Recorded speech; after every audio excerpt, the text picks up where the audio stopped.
Hey everybody, what's up and welcome back to today's video guys. And today guys, I'm going to be showing you how to fix the canonical URL you might be having problems with in your WordPress website. This is a very simple thing to do, so make sure to watch this quick and easy video till the very end and follow my steps correctly so you can make sure that this works the same for you and you can do this yourself.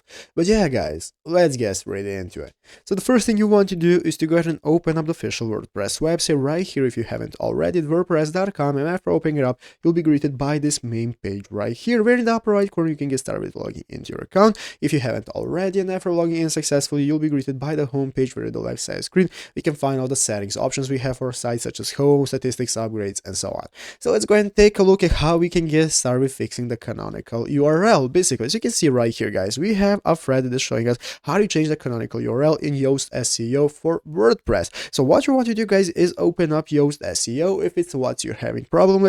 You want to go into your plugin sections right here at the left side screen, and after opening up your plugins, here is going to be your Yoast SEO plugin that you'll be able to find right here. Currently, as you can see, I'm not using it, but if you're using it, you can just open it up and get started. So basically, now we have the option to go ahead and take a look at what we want to do. Basically, you want to go ahead and go to the post page category or tag for which one you want to change the canonical URL, and you want to go advanced in the Yoast SEO sidebar meta box. There you want to go ahead and follow the rest of the steps. In the canonical URL field, you'll want to enter the full URL. So enter in the URL that you want to use, and after that, just publish it and save it to your website. And now you'll be able to successfully use the canonical URL if you have entered it correctly, and if it's available, everything is going to work nicely and smooth. So I hope this video was helpful. If it was, make sure to leave a like, subscribe to the channel. So thanks for watching.